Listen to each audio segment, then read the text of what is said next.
La Cour constitutionnelle de la République démocratique du Congo a confirmé l'élection de Félix Tshisekedi, des résultats contestés par la société civile congolaise et le camp de Martin Fayoulou. La France et l'Union africaine ont réclamé en vain le recomptage des voix. Mamadou Kalisso a rencontré des éditorialistes qui se sont exprimés sur le sujet. Suivez.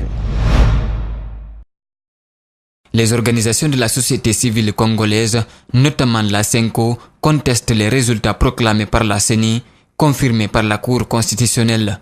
Toutes parlent d'un hold-up électoral et d'arrangement entre Kabila et Félix Tshisekedi. S'il y a bien un organisme qui était capable de réunir les résultats qui soient proches de la réalité, c'est bien la CENCO. À mon avis, c'est pas, les accusations d'arrangement, de deal ne sont pas nécessairement infondées. Vous savez, Kabila était dans une situation, on l'accuse d'avoir amassé une fortune colossale. Et s'il avait quitté le pouvoir sans s'aménager quand même une petite porte de sortie, peut-être que c'est la justice qui l'attendrait. Ces éditorialistes dénoncent tous l'ingérence de la France et de l'Union africaine dans les affaires intérieures d'un État souverain. Il faut regretter un peu cette immixtion dangereuse de la France dans le processus au Congo, mais également de l'Union africaine, tout simplement. Parce qu'on ne peut pas vouloir d'une chose et de son contraire. On ne peut pas demander en Afrique des institutions fortes et qui sont en charge de l'organisation des élections comme la CENI ou la Cour constitutionnelle, et en même temps on les voue aux gémonies en les décrédibilisant. Absolument, il faudrait que l'Union africaine revoie sa copie, parce qu'en matière électorale, il y a quand même des textes, il y a des traités, il y a des chartes, il y a des statuts. Il faut quand même qu'on s'impose quand même certaines lignes de conduite. Force doit rester à la loi. Oui, mais dans les relations internationales, c'est l'intérêt qui prime, dit-on souvent. Dans le cadre de la République démocratique du Congo, des pays voisins et certaines puissances occidentales cherchent à protéger leurs intérêts. C'est ce que croit Boubacar Sansoubari. Pour moi, la seule façon de l'expliquer, c'est qu'aujourd'hui, à la tête de l'Union africaine, pour peut-être quelques jours, pour quelques semaines encore, c'est Paul Kagame. Et Paul Kagame a des intérêts particuliers en RDC.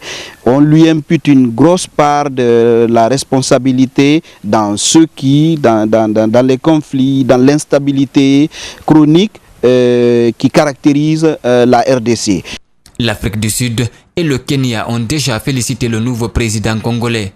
Amadou Tam Kamara se demande pourquoi la Guinée n'a pas fait autant. Nous regrettons que des pays importants aujourd'hui qui ont la voix au chapitre en Afrique, comme la Guinée, n'aient pas encore reconnu cette victoire-là. Et ça, c'est une situation que je déplore. Félix Tshisekedi, soutenu par Joseph Kabila et Martin Fayoulou par la communauté internationale, c'est une alternance sans alternance. Autrement dit, c'est du blanc bonnet ou bonnet blanc, conclut Boubacar Sansoubari. Nous terminons cette édition d'information par un mot de football. L'un des moments marquants du week-end en Europe, c'est ce score incroyable et quasi historique, 9-0. Cela s'est produit à Paris. Le Paris Saint-Germain, intouchable leader du championnat français, a massacré Guingamp, dernier du classement. Notre correspondant Karim Baldé était sur place. Il nous raconte cette folle soirée au Parc des Princes.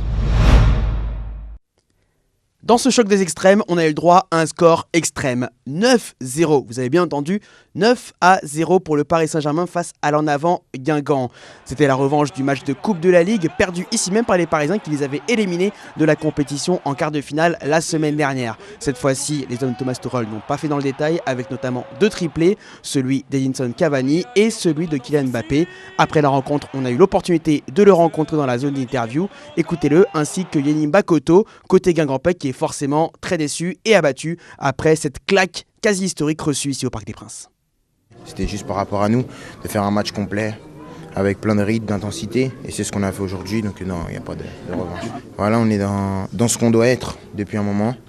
C'est pas parce qu'on l'a pas fait par le passé qu'aujourd'hui c'est complètement différent. Voilà, on est dans un nouvel état d'esprit et je pense que c'est le bon, et c'est dans celui-là qu'on doit rester. On a plus donné le match que Paris nous a enfoncé. Après, c'est vrai que dans le niveau, il y a rien à dire, ils étaient au-dessus, mais voilà, on n'a pas le droit de perdre avec un score pareil. Scène rare au Parc des Princes, les spectateurs ont même fait la hola en fin de rencontre. Il faut dire qu'ils pouvaient se le permettre après ce score quasi historique. Record égalé du match face à 3, c'était le match du titre du Paris Saint-Germain il y a maintenant quelques saisons de cela. Ici Karim Baldé avec Louis Decroix pour Espace TV à Paris. C'est donc cet élément de Karim Baldé qui met fin à cette édition d'information cadrage pour vous. Aboubacar Camara était présent. À la régie Mafata Sano, Lamine Sidibé, le tout sous la supervision technique d'Alikaba de Francis Collet. L'info, ne l'oubliez pas, c'est aussi sur espace-tv-guinée.info. Passez une agréable sur le programme sur Espace TV, la télé de notre planète.